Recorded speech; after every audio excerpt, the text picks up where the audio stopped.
Hello, my name is Alexis, and in collaboration with Yao and Mihaela, I will be presenting an algorithm that seeks to improve upon a number of recent papers that learn representations, or use neural networks if you like, for the problem of individualized treatment effects estimation.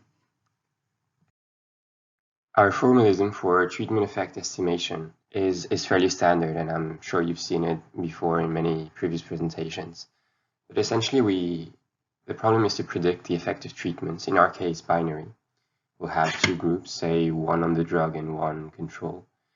And of course, the objective is to understand whether this treatment has an effect on a biomarker or event of interest. In our case, we will consider these to be real numbers, but extensions to survival analysis or categorical variables are also possible. And we'd like to do this for each individual using observational data. Now, what's challenging with observational data is that many different causal systems may give rise to the same associations, the same dependencies we observe in data. So I have two simple examples here where you can see very similar trends, but actually these two data sets were generated under two very different models. One where there's a positive causal, if you like, association between a treatment W and our outcomes Y, and one where we've introduced an unobserved confounder, and the causal association is actually negative. So the coefficient in front of W is -1 instead of 1. So very two different causal conclusions, but they give you the same associations in data.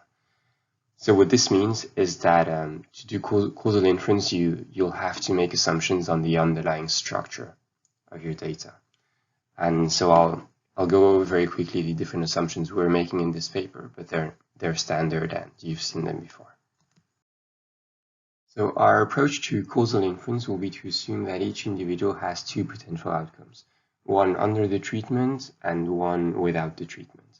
And these random variables are pre-existing, if you like. Everyone has them whether treatment is given or not.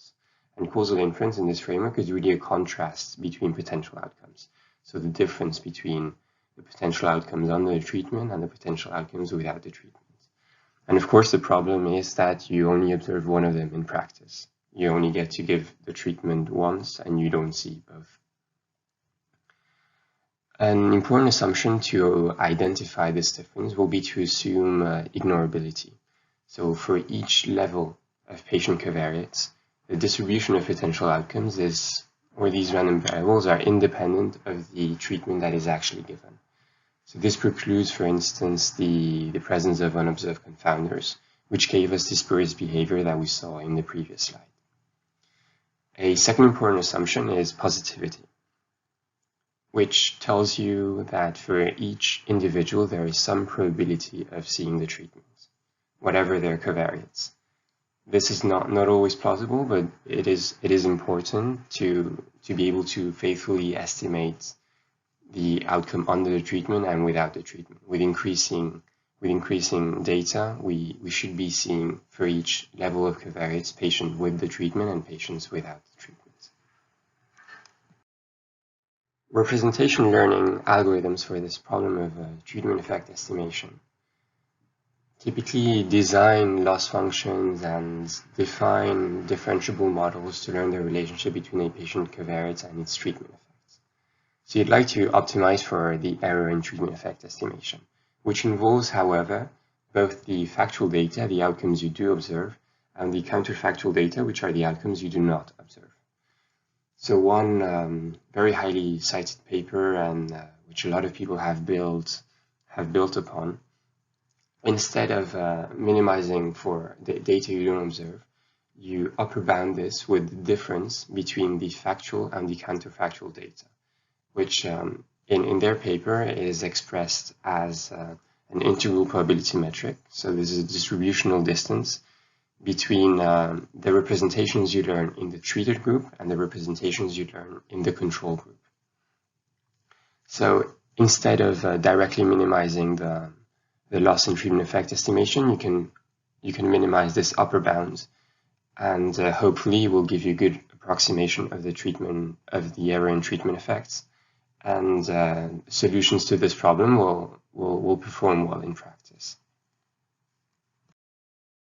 You may wonder, however, if strict equality between distributions is really necessary for identifying treatment effects, and if any information is lost by enforcing inequality that would be useful for estimation. I mean, strictly speaking, only overlapping support is necessary for identifying treatment effects. And the whole importance sampling or inverse probability of treatment literature is based on the premise of enforcing overlapping support rather than strict equality between distributions. And so this is a first issue that you may raise. But even more than that, there's many simple examples where you can show that distributional distances have a somewhat counterintuitive behavior. So two distributions with overlapping support may have a larger distributional distance than two distributions that do not have overlapping support, which is not exactly what you would like to enforce. And really the project that I'm about to present now is about changing this distributional distance for a different proxy that better measures overlapping support. So to measure overlapping support, perhaps a better proxy would be to consider the counterfactual variance in your estimation. So building a Bayesian algorithm, for instance, the posterior counterfactual variance will be directly related to the number of samples you have in this region of the space where you're computing your counterfactual variance. So a large counterfactual variance will tell you that you have little confidence in the estimates in that region, which directly correlates with how much support from the two groups you have in that region. So intuitively, it makes a lot of sense to consider the counterfactual variance.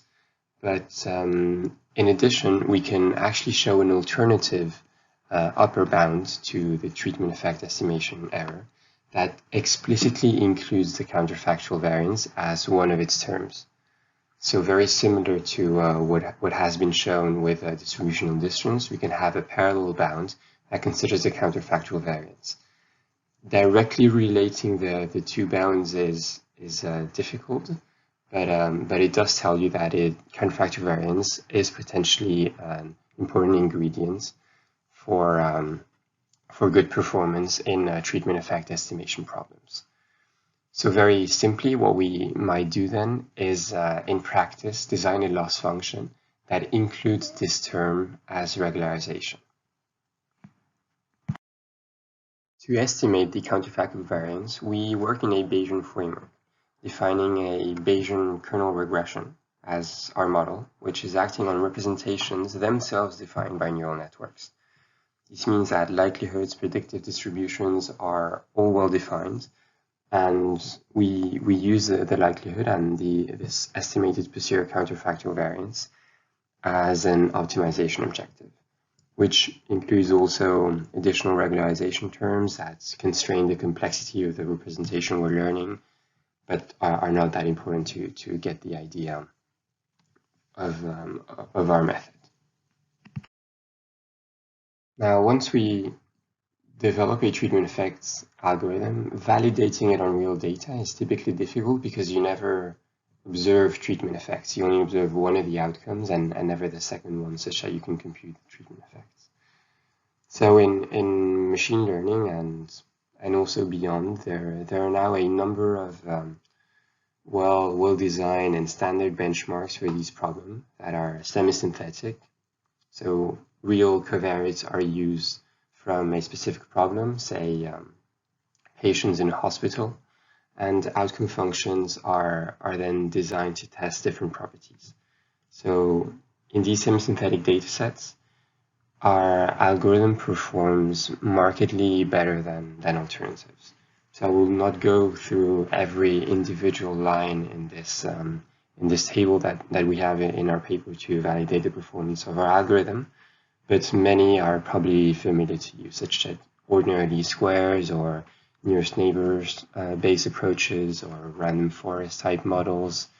BART is also a very popular tree-based methods in a Bayesian framework for this problem. the CAR Wasserstein. This is the popular representation learning approach that we're building upon, that uses the distances between treated and control populations to regularize your objective, and which was previously state-of-the-art. So just to mention here, the lowest the performance, the better.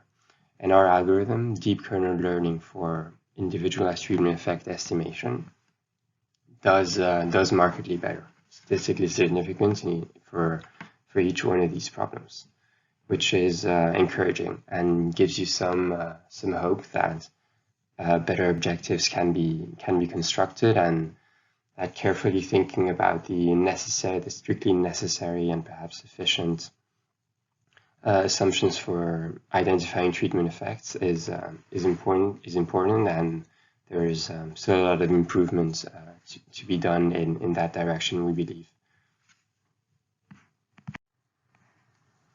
So thank you very much for your attention. This concludes this presentation, and please find more details in the paper, or you can email any one of us for more details. We're happy to help you better understand this problem and this method we propose. Thank you very much.